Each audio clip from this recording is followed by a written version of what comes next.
नमस्कार, बहुत स्वागत है आपका। मैं हूं आपके साथ सुमित शर्मा। जशपुर से खबर है जहां पर गर्ल्स हॉस्टल की 3 छात्राएं कोरोना पॉजिटिव पाई गईं।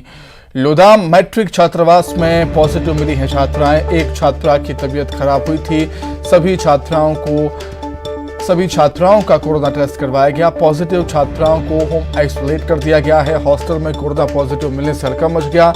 जिले में अभी कुल 39 एक्टिव केस हैं कोरोना के। जशपुर से बड़ी खबर जहां पर गर्ल्स हॉस्टल की 3 छात्राएं कोरोना पॉजिटिव पाई गईं।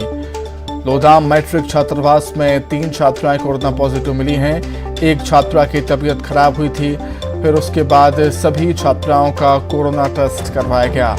पॉजिटिव छात्राओं को होम आइसोलेट कर दिया गया है। हॉस्टल में कोरोना पॉजिटिव मिलने से हड़कंप मच गया। जिले में आपको बता दें, जशपुर जिले में 39 एक्टिव केस हैं कोरोना के।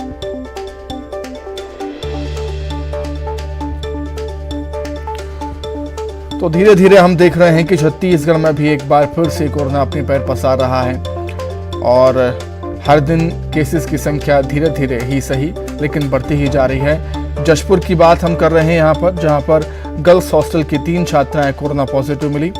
लोधाम मैट्रिक छात्रावास में छात्राएं कोरोना पॉजिटिव पाई गई हैं। एक छात्रा की तबीयत खराब हुई थी, फिर उसके बाद सभी का कोरोना टेस्ट हुआ, जिनमें से 3 छात्राएं कोरोना पॉजिटिव पाई गई।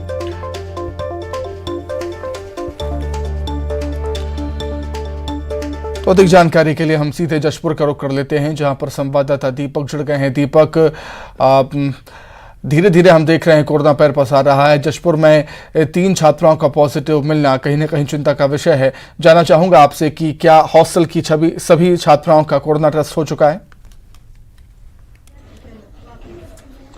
जी सुमित, मैं आपको बता दूं कि आज सुबह जो है लोधाम प्री एंड पोस्ट मैट्रिक की एक छात्रा की तबीयत खराब हो गई थी, जिसके बाद उसे इलाज के लिए अस्पताल ले जाया गया, जहां पर उसका चेकअप किया गया तो वो छात्रा जो है पॉजिटिव निकली। उसके बाद जो है प्रशासन में हड़कंप मच गया। शिक्षा विभाग के अधिकारी वहां पर पहुंचे और हॉस्टल की बाकी छात्राओं का भी वहां पर टेस्ट कराया गया और इसमें से लगभग 2 छात्राएं और कोरोना पॉजिटिव निकली हैं। तो मतलब उस हॉस्टल से 3 छात्राएं जो है वो कोरोना पॉजिटिव निकली हैं। अब इसके बाद जो है प्रशासन के आला अधिकारी मौके पर पहुंच चुके हैं और जितनी भी छात्राएं हैं उनको हॉस्टल में ही क्वारंटीन किया जा रहा है। 1 सप्ताह के लिए सारी छात्राएं हॉस्टल में रहेंगी और जो स्टाफ भी थे जो उन छात्राओं के संपर्क में आए थे उनको भी हॉस्टल में ही रखा जाएगा और 1 सप्ताह बाद फिर से सभी का टेस्ट किया जाएगा। बहरहाल जो 3 छात्राएं जो पॉजिटिव आई हैं उनको होम आइसोलेट का आदेश दे दिया गया है, उनको उनके घर भेज दिया गया है और वहीं पे वो आइसोलेट रहेंगे। और जिस तरीके से एक बार फिर से कोरोना पैर पसार रहा है उसके लिए कहीं ना कहीं लोगों को जागरूक होने की जरूरत है। प्रशासन को भी यहाँ पे जरूरत है कि लोगों को जो है कोरोना गाइडलाइन का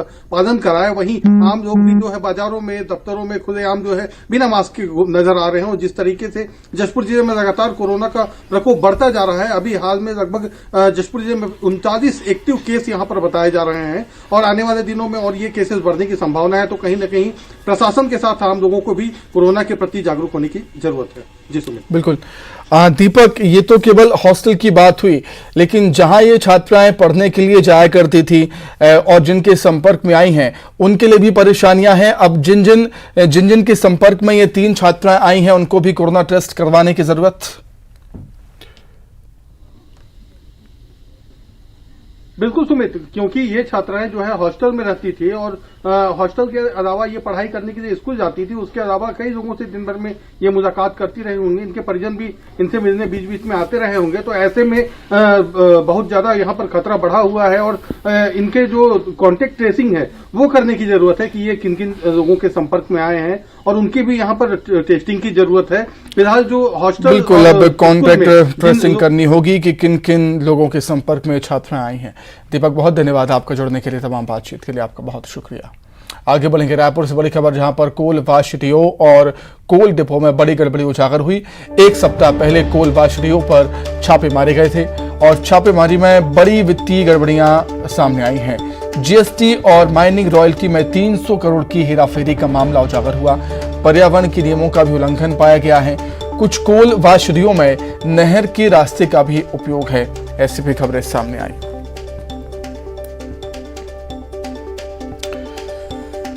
तो राजधानी रायपुर से बड़ी खबर, कोल वाशडियो और कोल डिपो में बड़ी गड़बड़ी उजागर हुई। एक सप्ताह पहले कोल वाशरियों पर छापे भी मारे गए थे और छापेमारी में बड़ी वित्तीय गड़बड़ियों का खुलासा हुआ। जीएसटी और माइनिंग रॉयल्टी में 300 करोड़ की हेराफेरी का खुलासा हुआ है और इसके साथ ही पर्यावरण के नियमों का उल्लंघन भी पाया गया है, जो गड़बड़ियां सामने आई उनमें भी। और कुछ कोल वाशरियों में नहर के रास्ते का उपयोग भी सामने आया है।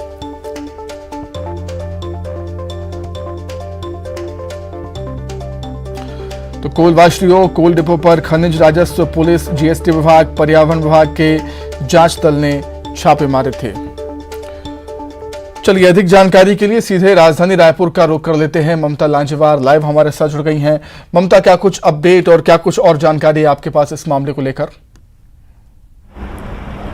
देखिए, रायगढ़, कोरबा, बिलासपुर और जांजगीर जो कि कोल वॉशरी और कोल डिपो में गड़बड़ियों की शिकायत लगातार हुई थी और इसी पे ताबड़तोड़ जो है वो छापे हुए थे एक सप्ताह पहले। और राज्य सरकार के जांच दल ने भी यहाँ पर ताबड़तोड़ कार्रवाई की थी, छापे मारे थे। और जो राजस्व, पुलिस और जीएसटी के साथ ही जो पर्यावरण विभाग की जो टीम है उसने भी इस पर छापे मारे थे। और छापे के दौरान पाया गया कि बड़ी जो गड़बड़ियाँ जो है वो सामने आई हैं और जो लापरवाहियाँ की गई, चाहे पर्यावरण नियमों को लेकर कहा जाए, चाहे जीएसटी के मामले को लेकर कहा जाए, चाहे इनकम टैक्स के मामले को लेकर कहा जाए, तमाम गड़बड़ियाँ जो थी वो थी। और दूसरी ये कि 300 करोड़ रुपए की जो राशि है उसको गैर कानूनी तरीके जो हेरा फेरी है वो भी सामने आई थी। तो पर्यावरण नियमों का उल्लंघन तो पहले भी पाया गया था, तो उसके तहत भी मामला जो है दर्ज किया गया है। और कुछ मामलों में शासकीय भूमि, नॉन डाइवर्टेड जो भूमि है, जमीन तथा आदिवासियों की जमीन का भी उपयोग किया गया, यानी कि धड़ल्ले से ये सब चीज़ें चल रही थी। और ये शिकायतों के चलते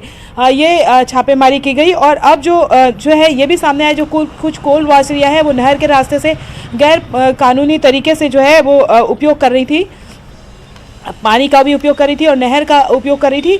तो इसमें जो है अभी ये जो एक रिलीज जारी है राज्य सरकार की तरफ से, उसमें ये कहा गया है कि पूरी जो विस्तृत जांच है उसके लिए एक सप्ताह और लगेगा। लेकिन ये ज़रूर है कि इतनी सारी गड़बड़ियां सामने आई हैं, तो इस मामले में जो लगातार जो है वो मामले भी दर्ज किए जा रहे हैं और बड़ी कार्रवाई जो है आने वाले समय में सामने आएगी और कई लोगों के ऊपर जो है वो शिकंजा कसेगा जी। लेकिन ये तो तय हो गया है कि ये जो पूरी जो छापेमार कार्रवाई हुई है उसमें ये तमाम जो गड़बड़ियां हैं वो सामने आई हैं और कुछ राज्य सरकार की तरफ से ये बताया गया है जी। ठीक है ममता, बहुत शुक्रिया आपका जुड़ने के लिए, तमाम बातचीत के लिए आपका बहुत धन्यवाद। आगे बढ़ते हैं, बात करेंगे मध्य प्रदेश की। मतगणना के लिए कांग्रेस अलर्ट है। पीसीसी चीफ कमलनाथ ने खुद मोर्चा संभालेंगे। वो मतगणना में कहीं पर अगर गड़बड़ी पाई जाती है तो तुरंत ही वहां पर पहुंचेंगे PCC chief Kamalnath. Legal team के साथ किसी भी शहर में पहुंचने के लिए उनका हेलीकॉप्टर तैयार रहेगा। भोपाल में बनाए गए हैं विशेष कंट्रोल रूम और इस कंट्रोल रूम में कमलनाथ मौजूद रहेंगे। पल पल की गतिविधियों पर उनकी नजर रहेगी। कांग्रेस ने मतगणना के दौरान गड़बड़ी की आशंका भी जाहिर की है।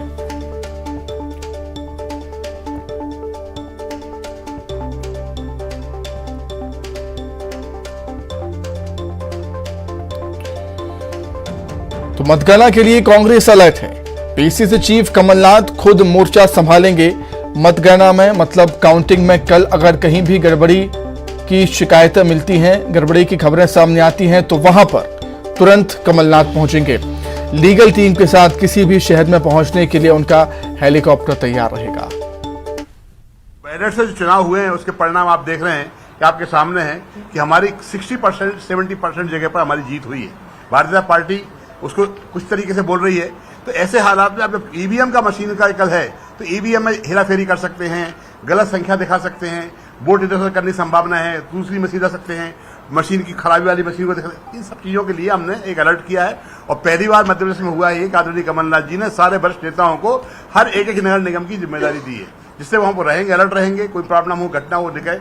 उसी के साथ ही एक एडवोकेट महापौर की सहमति से वहां पर नियुक्त किया गया है, जो घटना को संपर्क में रहेंगे हम लोगों के प्रशासन समिति के। और हमारी पूरी तैयारी है किसी तरह की कोई भी वहां पर ऐसी घटना ना हो जिसमें कि तो कांग्रेस ने कल की काउंटिंग के लिए तैयारियां कर ली हैं। वहीं कांग्रेस की तैयारी पर बीजेपी ने तंज कसा। कमलनाथ हेलीकॉप्टर से उतरते नहीं हैं, इसलिए ये हालात हुई है निकाय चुनाव में। कांग्रेस के हालात हैं। बीजेपी का कहना है बीजेपी बड़े अंतर से जीत रही है। बीजेपी का यह भी कहना, कांग्रेस छपास के लिए ये सब स्ट्रेटेजी रणनीति बना रही है और कांग्रेस हार का ठीकरा ईवीएम पर फोड़ती है। बीजेपी ये भी कहती है पंचायत चुनाव की तरह निकाय चुनाव में भी बीजेपी की जीत होगी। बीजेपी का यह कहना। कांग्रेस की विडंबना यही है और आज जो कांग्रेस की स्थिति है उसका कारण यही है कि कमलनाथ जी कभी हेलीकॉप्टर से उतर ही नहीं पाए। 15 महीने मुख्यमंत्री रहे, ना धूल देखी, ना धूप देखी, ना पसीना देखा, ना किसी गरीब के बीच में गए, ना जनता के बीच में रहे, बस हवा में उड़ते रहे। और फिर क्या हुआ? चलो चलो। अब जब जनता ने अपने मतों को पेटियों में बंद कर दिया है तब कमलनाथ जी फिर हेलीकॉप्टर में सवार हो गए हैं। मुझे लगता है कि इस प्रकार के जो प्रयास हैं कमलनाथ जी को चुनाव के दौरान करने चाहिए थे। उनके प्रत्याशी अनाथ बने फिर रहे थे। ना कमलनाथ जी पूरी 16 नगर निगम में पहुंच पाए, ना जनपद के प्रत्याशियों से चर्चा की। उल्टा उनका मनोबल को गिराने के लिए कमलनाथ जी ने कह दिया ये तो छोटा चुनाव है, मुझे इसमें कोई इंटरेस्ट नहीं है। और उसके अलावा जो चुनाव हुए उसमें कमलनाथ जी ने कहा ये सिंबल पर नहीं है, हमारा इससे कोई लेना देना नहीं है। तो मुझे लगता है कि अब ये जो सारी कवायद है ये छपास के लिए है, ये मीडिया पब्लिसिटी के लिए है। और जैसे कि कांग्रेस की आदत है कि चुनाव से पहले हार का ठीकरा किस पर फोड़ें, तो इस तरीके की एक नई स्ट्रैटेजी के साथ कांग्रेस। तो कल होने वाली काउंटिंग के लिए क्या कुछ तैयारियां हैं, क्या कुछ गहमा गहमी है, वो हम जानेंगे। सीधे राजधानी भोपाल का रुख कर लेते हैं। वासु चौरे जुड़ गए हैं हमारे साथ। वासु, कल का दिन काफी अहम दोनों ही पार्टियों के लिए, क्योंकि निकाय चुनाव के नतीजे ही आने वाले विधानसभा चुनाव की दशा और दिशा तय करेंगे, राजनीति की जानकारी कहते हैं। और इसकी अहमियत को समझते हुए कांग्रेस ने रणनीति तैयार की है अपनी। वासु। बिल्कुल सुमित, देखिए ये बात सही है कि जो राजनीतिक जानकार हैं, राजनीतिक पंडित हैं, वो इस बात का जिक्र कर रहे हैं कि जो निकाय चुनाव के नतीजे आएंगे उनको सेमीफाइनल की तरह देखा जा रहा है विधानसभा चुनाव के। और जो पार्टी बेहतर प्रदर्शन करेगी उससे कहीं ना कहीं ये साबित हो जाएगा कि जनता का रुख किस ओर है। क्या जनता सरकार की नीतियों के साथ है, सरकार की कार्यप्रणाली से खुश है, या फिर जनता सरकार की कार्यप्रणाली से नाराज है। लेकिन जिस तरीके से मतदान हुआ है, जिस तरीके से वोटरों का रुख रहा है, कुछ भी कह पाना सुमित बहुत ज्यादा मुश्किल है। और एक बात बहुत हद तक तय है कि जो चुनाव है वो कांटे का मुकाबला है और जो रिजल्ट्स आएंगे वो चौंकाने वाले भी कहीं ना कहीं आ सकते हैं। लिहाजा बीजेपी और कांग्रेस दोनों ही दल फूक फूक कर हर एक कदम रखते हुए नजर आ रहे हैं। कांग्रेस ने बड़ी स्ट्रैटेजी बनाई है।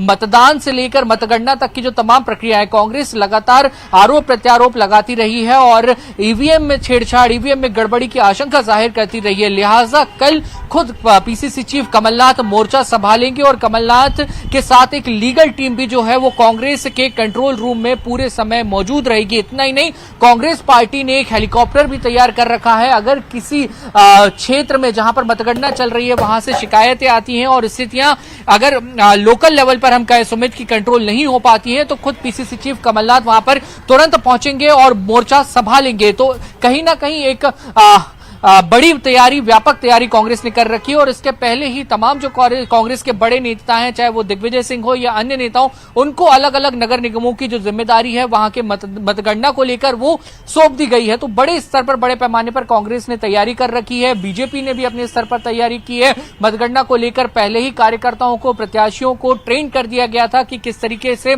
पूरा क्रम आगे बढ़ाना है ताकि एक पारदर्शिता भी बनी रहे और किसी भी तरीके की गड़बड़ी के जो हालात है वो पैदा ना हो। इस सबके बीच सुमित, निर्वाचन आयोग के अपने दावे हैं कि मतगणना की जो पूरी प्रक्रिया है पारदर्शिता के साथ संपन्न कराई जाएगी। कहीं पे भी किसी भी तरीके के डाउट की या विवाद की स्थिति बनने नहीं दी जाएगी। प्रशासनिक जो तैयारियां हैं वो लगभग अंतिम चरण में है और कल सुबह से जब रुझान आना शुरू होंगे तो बहुत हद तक धीरे धीरे तस्वीरें साफ होती जाएंगी कि जनता का रुख इन चुनावों में किस ओर रहा है। सुमित।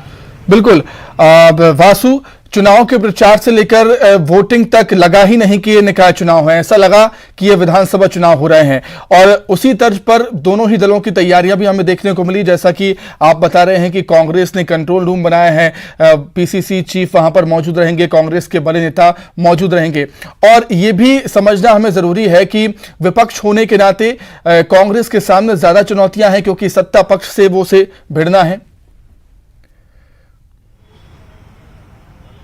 निश्चित तौर पर देखिए, कांग्रेस सुमित लगातार इस बात के आरोप सत्ता पक्ष पर लगाती आई है कि भाजपा शासन बल का, प्रशासन का दुरुपयोग कहीं ना कहीं कर सकती है। निर्वाचन आयोग को लगातार कांग्रेस कटघरे में खड़ा कर रही है और ये भी कहते हुए कांग्रेस के नेता नजर आए कि बीजेपी का बिल्ला लेकर जो कर्मचारी हैं, अधिकारी, वो काम कर रहे हैं। लिहाजा इसलिए कांग्रेस बहुत फूक फूक कर सारे कदम रख रही है और पीसीसी के जो बड़े नेता हैं, अध्यक्ष कमलनाथ हो, दिग्विजय सिंह हो, नेता प्रतिपक्ष गोविंद सिंह हो, कांतिलाल भूरिया हो, सुरेश पचौरी हो, इन तमाम नेताओं को बड़ी जिम्मेदारी दी गई है और जो कंट्रोल रूम बनाया गया है वहां से जितने भी निकाय क्षेत्र हैं जहां पर कल मतगणना होनी है, जहां के कल परिणाम आने, वहां पर प्रत्याशियों से, वहां पर कार्यकर्ताओं से, पदाधिकारियों से लगातार कंट्रोल रूम से सतत संपर्क रखा जाएगा, मॉनिटरिंग की जाएगी और कहीं ना कहीं इसके पीछे की बड़ी वजह यही है कि कांग्रेस लगातार ईवीएम को भी कटघरे में खड़े करती हुई नजर आई और कांग्रेस ने इस बात की आशंका जाहिर की है कि कहीं ना कहीं कुछ ना कुछ गड़बड़ हो सकती है। इस बीच कांग्रेस ने यह भी दावा किया कि पंचायत चुनाव के जो नतीजे आए हैं, जो कि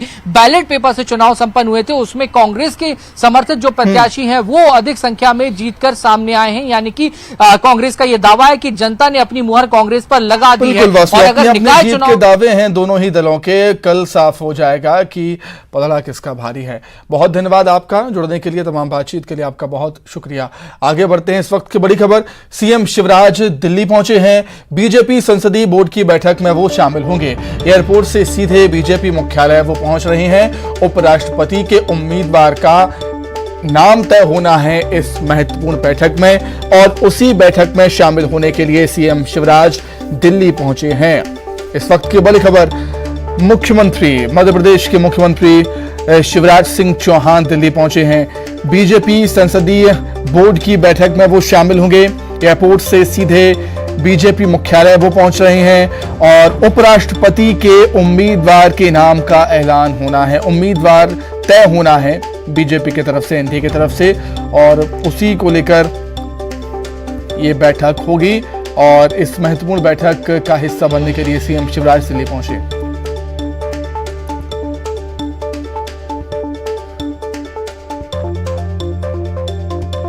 उससे पहले हमने देखा था द्रौपदी मुर्मू के नामांकन के दौरान भी सीएम शिवराज दिल्ली में थे और उपराष्ट्रपति के उम्मीदवार का नाम का ऐलान होना है और उसके लिए भी सीएम शिवराज दिल्ली पहुंचे हैं।